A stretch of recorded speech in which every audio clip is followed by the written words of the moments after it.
Hai pecinta sepak bola tanah air. Kali ini Timnas PES akan menyajikan berita pilihan untuk kalian. Di antaranya, susun siasat bersama Nova Arianto, STY siap mode tempur. Erick Thohir tegaskan naturalisasi Tom Haye dan Ragnar Oratmangun. Sirus Margono segera gabung Timnas tanpa naturalisasi. Seleksi usai, Nova Arianto tata Piala AFF dan kualifikasi AFC Timnas U16. Jadi, simak terus berita Timnas PES selengkapnya. Pelatih Timnas Indonesia Sintayong kini telah tiba di tanah air untuk kembali memulai pekerjaannya setelah liburan di Korea Selatan. Diketahui dalam unggahan di media sosial miliknya, STY mengaku sudah tiba di Indonesia. Setelah beristirahat sebentar, ia langsung bertemu dengan asistennya Nova Arianto. Juru taktik asal Korea Selatan itu mengatakan menerima laporan dari sang asisten. Namun ia tak menjelaskan secara detail laporan yang diberikan seperti apa.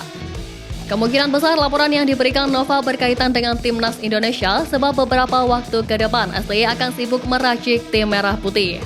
Ajang terdekatnya adalah kualifikasi Piala Dunia 2026 zona Asia, di mana Timnas Indonesia dijadwalkan melawan Vietnam 2 kali pada 21 dan 26 Maret mendatang. Berikutnya, STY juga akan memimpin Timnas Indonesia U23 di Piala Asia U23 2024. Kejuaraan tersebut berlangsung di Qatar mulai 15 April mendatang. Seperti diketahui, pelatih Timnas Indonesia U16 Nova Arianto telah menuntaskan seleksi 3 gelombang yang diikuti total 98 pemain di Jakarta sejak 18 Februari lalu.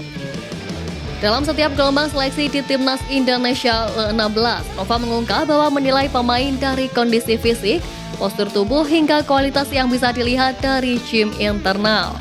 Lebih lanjut, Nova akan kembali menggelar seleksi lanjutan untuk Timnas Indonesia U16 yang kemungkinan dilaksanakan pada akhir bulan depan setelah FIFA Matchday pada 18 hingga 26 Maret mendatang. Seleksi pemain Timnas Indonesia U16 bertujuan untuk mencari pemain terbaik yang akan membela skuad Garuda Muda di Piala AFF U16 2024 dan kualifikasi Piala Asia U17 2025 pada tahun ini. Sosok Chang Sung-sil kini santer dikaitkan dengan potensinya dinaturalisasi Timnas Indonesia.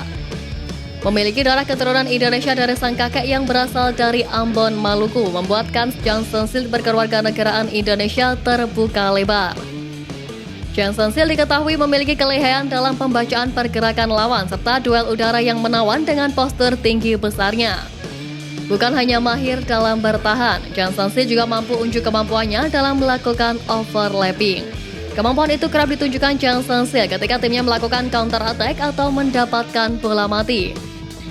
Selain itu, dengan ketenangannya, Chang Sung-sil kerap unjuk kualitas dalam membangun serangan dari bawah melalui umpan-umpan akuratnya dari kaki ke kaki. Menarik dinanti, kiprah Chang Sung juga berat dinaturalisasi untuk perkuat skuad Garuda. Pada lanjutan kualifikasi Piala Dunia 2026 zona Asia yang digelar 21 dan 26 Maret mendatang, kiper keturunan Sirus Margono siap turun di laga Timnas Indonesia versus Timnas Vietnam. Menurut Sirus Margono, ia selangkah lagi mendapatkan paspor Indonesia, sesuatu yang pernah disandangnya. Menurut staf ahli Kemenpora Hamdan Hamidan, Sirus Margono tidak menjalani proses naturalisasi layaknya Jordi Amat dan kawan-kawan. Berdasarkan peraturan pemerintah nomor 2 tahun 2007, Sirus Margono bisa mendapatkan kembali kewarganegaraan Indonesia yang pernah dipegangnya. Melihat dari situ, kiper Panathinaikos B ini ternyata tidak masuk dalam daftar pemain yang diinginkan Sintayong. Namun, Margono mengurus menjadi WNI karena kemauan sendiri. Maka dari itu, jika ingin membela Timnas Indonesia, kiper berusia 22 tahun ini harus ekstra berjuang. Ketua Umum PSSI Erick Thohir menilai kehadiran Tom Haye dan Ragnar Oratmangun akan menambah kekuatan Timnas Indonesia melawan Vietnam. Tom Haye diketahui sedang dalam kondisi on fire di Liga Belanda. Terakhir ia mampu bersinar dengan menciptakan 1 gol dan 1 assist. Tom Haye dinilai bakal menjadi duet sempurna bersama Ivar Jenner di lini tengah. Erick juga menegaskan bahwa laga melawan Vietnam penting untuk dimenangkan. Hanya saja proses naturalisasi Tom Haye dan Ragnar Oratmangun belum ada tanda-tanda baik. Padahal timnas Indonesia sudah harus mendaftarkan skuadnya paling lambat pada 15 Maret. Beberapa waktu lalu, polemik pemanggilan pemain klub Liga 1 guna perkuat timnas Indonesia U23 santer disorot. Ini bahkan pengamat sepak bola ternama Coach Justin buka suara soal keengganan sejumlah klub melepas pemain mereka ke skuad Garuda Muda. Menurut Justin, padahal bisa jadi pemain yang kemungkinan dipanggil ke timnas Indonesia U23 ini bukan pemain inti. Namun ia menambahkan ajang Piala Asia U23 tersebut sangat bertepatan dengan masa krusial Liga 1 musim ini, sehingga ia pun menilai bahwa normal jika klub-klub tersebut tak melepas pemainnya.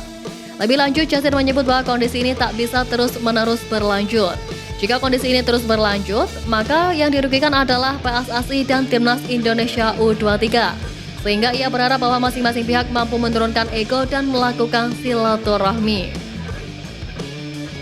PSSI telah menunjuk sosok asal Jepang Satoru Mochizuki sebagai pelatih Timnas Wanita Indonesia. Setelah menjabat sebagai pelatih Timnas Wanita Indonesia, juru taktik asal Jepang ini mendapatkan kesempatan diajak Erick Thohir bertemu dengan delegasi FIFA. Di tengah pertemuan PSSI dan perwakilan FIFA, terlihat ada momen yang mengejutkan. Dalam momen tersebut, Satoru Mochizuki terlihat menikmati dan ikut menari jaipong dalam selingan makan malam dan hiburan. Melihat momen ini, Ketua Umum PSSI mengaku tak menyangka bahwa Mochizuki merupakan pelatih yang tak hanya jago dalam hal taktik, tetapi juga ahli menari.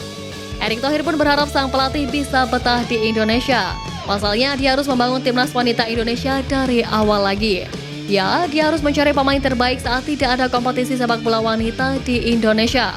Walaupun begitu, PSSI percaya pelatih asal Jepang ini akan mampu membawa sepak bola wanita Indonesia terus berkembang. Setelah Astawi Mangkualam meninggalkan Korea Selatan, ada lagi pesepak bola asal Indonesia yang berkarir di negeri ginseng. Tak tanggung-tanggung, penggantinya langsung mentas di Liga 1 Korea Selatan. Ya, ia adalah Pratama Arhan.